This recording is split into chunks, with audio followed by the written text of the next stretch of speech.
ജ്ഞാനികളിൽ ജ്ഞാനിയായ ശലോമോൻ ജ്ഞാനത്തിന് 7 തൂണുകൾ ഉണ്ടെന്ന് പറയുന്നു. ജ്ഞാനമായവൾ തനിക്ക് ഒരു വീട് പണിതു, അതിന് 7 തൂൺ തീർത്തു. സദൃശവാക്യങ്ങൾ 9:1. ജ്ഞാനത്തെ ഒരു സ്ത്രീയായി സങ്കല്പിച്ചിരിക്കുന്നു. പൈസ കൊടുത്താൽ ഉയരത്തിൽ നിന്നുള്ള ജ്ഞാനം ലഭിക്കുകയില്ല. ഉയരത്തിൽ നിന്നുള്ള ജ്ഞാനം ലഭിക്കുന്നത് ക്രിസ്തു ഹൃദയങ്ങളിൽ വസിക്കുമ്പോഴാണ്.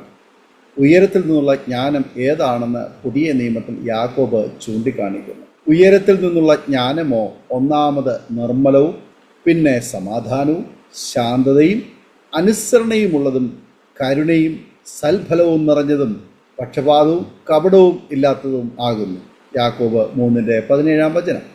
നമ്മുടെ ആത്മീയ ജീവിതത്തെ താങ്ങി നിർത്തുന്നതാണ് ഈ 7 തൂണുകൾ.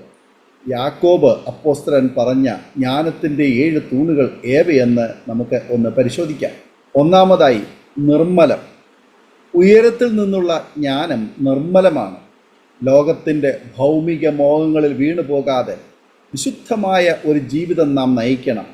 മറ്റുള്ളവരുടെ കുറവുകളിലേക്ക് നോക്കാതെ നമ്മുടെ രഹസ്യ ജീവിതം വിശുദ്ധമാണോ എന്ന് പരിശോധിക്കണം. സ്വന്തം കണ്ണിൽ കോലിരിക്കെ അവരെൻ്റെ കണ്ണിലെ കരട് അന്വേഷിച്ച് പോകാതിരിപ്പാൻ സൂക്ഷിക്കണം. പാപത്തെ വേരോടെ പിഴുതെറിയണം. വ്യക്തിപരമായ ജീവിതത്തിലും കുടുംബ ബന്ധങ്ങളിലും ചിന്തകളിലും പ്രവൃത്തികളിലും വിശുദ്ധി കാത്ത് പരിപാലിക്കണം. രണ്ടാമതായി സമാധാനം. ദൈവീയ ജ്ഞാനത്തിൻ്റെ മറ്റൊരു ലക്ഷണമാണ് സമാധാനം. അത് ജീവിതത്തിലെ വലിയ തൂണ് ആണ്. സമാധാനമില്ലെങ്കിൽ ഉയരത്തിലുള്ള ജ്ഞാനം ഇല്ല.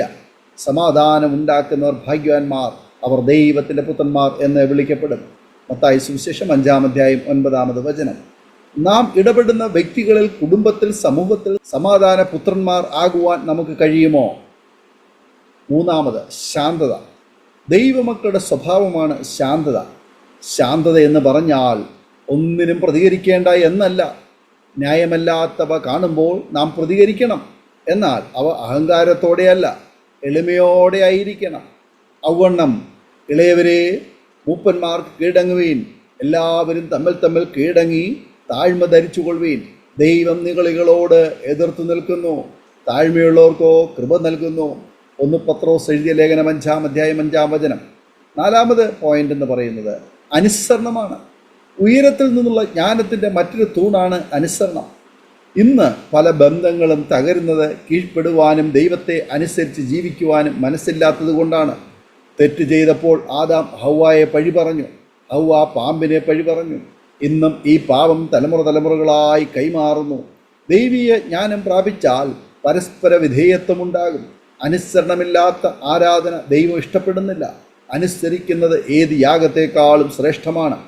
അഞ്ചാമത്തെ പോയിന്റ് എന്ന് പറയുന്നത് കരുണയും സൽഫലവുമാണ്. ദൈവീയ ജ്ഞാനമുള്ളവരിൽ നിന്നും കരുണയും നല്ല ഫലങ്ങളും ഒഴുകി വരും. അവരെൻ്റെ വേദനയിൽ കരയുവാൻ കഴിയുന്നതാണ് കരുണ. മറ്റുള്ളവരുടെ ദുഃഖം നമ്മുടെ ദുഃഖമായി മാറുന്നതാണ് കരുണ. കരുണ നിറഞ്ഞവർ ആത്മാവിൻ്റെ ഫലം കൊയ്യും. 6 പക്ഷപാതമില്ലായ്മ. ഉയരത്തിലുള്ള ജ്ഞാനം കൊണ്ട് നിറഞ്ഞാൽ അവർ ആരോടും പക്ഷഭേദമില്ലാതെ പെരുമാറും.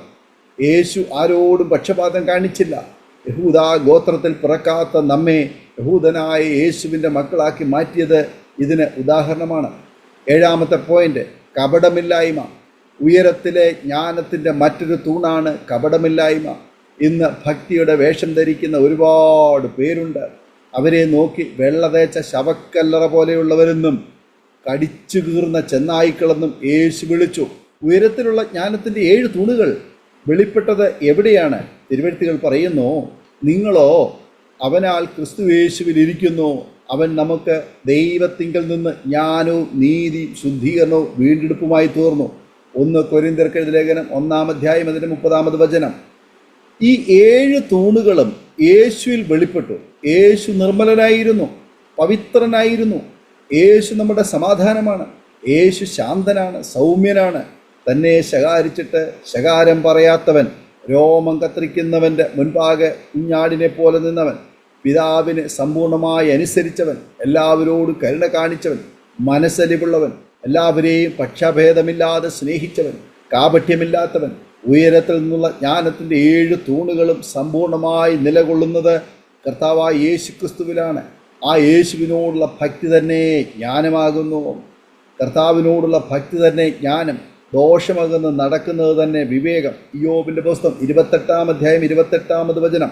അതിനാൽ എപ്പോഴും ദൈവഭക്തിയോടെ ഇരുന്ന് ഉയരത്തിലുള്ള ജ്ഞാനത്തെ സ്വന്തമാക്കുവാൻ നമുക്ക് ശ്രമിക്കാം. ഈ വചനങ്ങളാൽ ദൈവം നമ്മെ അനുഗ്രഹിക്കുമാറാകട്ടെ. ആമേൻ. ഓർമ്മയുടെ മനോരഥത്തിൽ മായാത്ത ഓർമ്മയ്ക്കായി അരോമ മാട്രിമോണിയിൽ നിന്നും ജീവിത പങ്കാളിയെ കണ്ടെത്തൂ. നിങ്ങൾ ഒരു ക്രിസ്തീയ ജീവിത പങ്കാളിയെ അന്വേഷിക്കുകയാണോ? അതോ മക്കൾക്ക് അനുയോജ്യമായ ഒരു തക്ക തുണയ്ക്കു വേണ്ടി പ്രാർത്ഥിക്കുന്ന വ്യക്തിയാണോ? എങ്കിൽ അരോമ മാട്രിമോണി നിങ്ങൾക്ക് വേണ്ടിയാണ്. ഇന്നു തന്നെ സൗജന്യമായി രജിസ്റ്റർ ചെയ്യൂ. അരോമ മാട്രിമോണിയുടെ പ്രത്യേകതകൾ: രജിസ്ട്രേഷൻ തികച്ചും സൗജന്യം. ലോകത്തെവിടെയുമുള്ള അനുയോജ്യമായ ക്രിസ്തീയ ജീവിത പങ്കാളിയെ തിരഞ്ഞെടുക്കാം. വിവാഹം നടക്കുന്നതുവരെ സർവീസ് ലഭിക്കുന്നു. ഏറ്റവും ചെറിയ പാക്കേജുകളും തിരഞ്ഞെടുക്കാം. അരോമ മാട്രിമോണി നിങ്ങൾക്കായി ഒരുക്കുന്നു വിവാഹം പരമാനന്ദം. Email aroma matrimony2020@gmail.com.